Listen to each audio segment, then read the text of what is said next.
एक गांव में दो पति पत्नी रहते थे। पति का नाम राका था और पत्नी का नाम बाका। राका बड़ा त्यागी था, उसने सब छोड़ दिया था। वह भीख भी नहीं मांगता था। वह रोज जंगल जाकर लकड़ी काट लाता और उसे बेच देता। जो मिलता जो बचता उससे भोजन कर लेता था। सांझ अगर कुछ बच जाता तो उसको बांट देता था। रात फिर भिखमंगे होकर सो जाता। सुबह फिर से लकड़ी काटने चला जाता। एक दिन ऐसा हुआ कि वह बीमार था और 3 दिन तक लकड़ी काटने ना जा सका। तो 3 दिन घर में चूल्हा न जला। चौथे दिन कमजोर तो था लेकिन जाना पड़ा। उसकी पत्नी भी साथ गई उसका सहारा देने को। उसने लकड़ियां काटी। राका अपने सिर पर लकड़ियों का गट्ठा लिए चलने लगा। पीछे पीछे उसकी पत्नी चलने लगी। राह के किनारे अभी अभी कोई घुड़सवार निकला है। घोड़े के पद चिन्ह बने हुए हैं और धूल अभी तक उड़ रही है। तभी राका ने देखा कि एक थैली किनारे पर पड़ी हुई है। शायद घुड़सवार की रही होगी जो गिर गई है। राका आगे है। तभी राका ने देखा कि वह तो सोने की थैली है। तभी राका के मन में विचार उठा कि मैं तो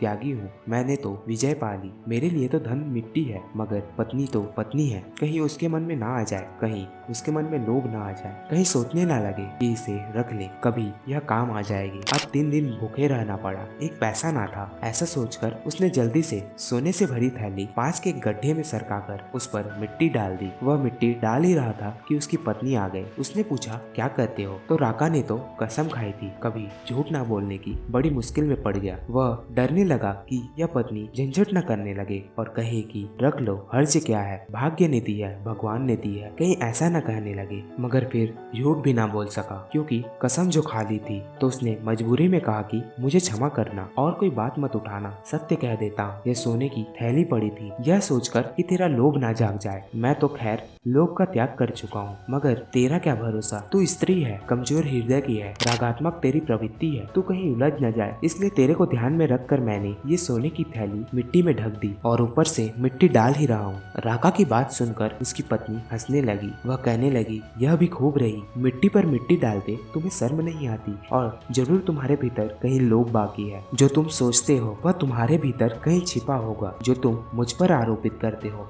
वह कहीं तुम्हारे भीतर दबा पड़ा होगा। तुम्हें अभी तक सोना सोना ही दिखाई पड़ता है। तुम्हें अभी भी सोने और मिट्टी में फर्क मालूम नहीं होता। उसकी पत्नी रोने लगी। वह तो कहने लगी कि मैं सोचती थी कि तुम त्यागी हो गए हो। यह क्या हुआ, अभी तक तो धोखा ही चला। तुम मिट्टी पर मिट्टी डाल रहे हो। यही अधिकतर मनुष्यों के जीवन की कहानी है क्योंकि भोग और त्याग तो दोनों ही अज्ञानी के हैं। जब मनुष्य को यह दिखाई पड़ जाता है कि धन पड़ा रहे तो वह भी मिट्टी है, सोना पड़ा रहे तो वह भी मिट्टी है, योगी और भोगी एक ही सिक्के के दो पहलू हैं, उन दोनों का एक दूसरे के बिना चल भी नहीं सकता। यह असंभव है क्योंकि कभी भी सिक्का एक पहलू का नहीं हुआ, उसमें उसको दोनों पहलू ही चाहिए। इस बात को समझना कि ना तो धन इकट्ठा करने में कोई सार है और ना इसको त्यागने में कोई सार है। जिस चीज को इकट्ठा करने से कुछ नहीं मिलता उसको छोड़ने से कैसे मिल जाएगा। इकट्ठा करने से संसार नहीं मिलता तो छोड़ने से परमात्मा कैसे मिल जाएगा। तो त्यागी तो भोगी से भी ज्यादा भ्रांत मालूम होता है। भोगी तो इतना ही कह रहा कि अगर धन इकट्ठा कर लेंगे तो संसार मिल जाएगा।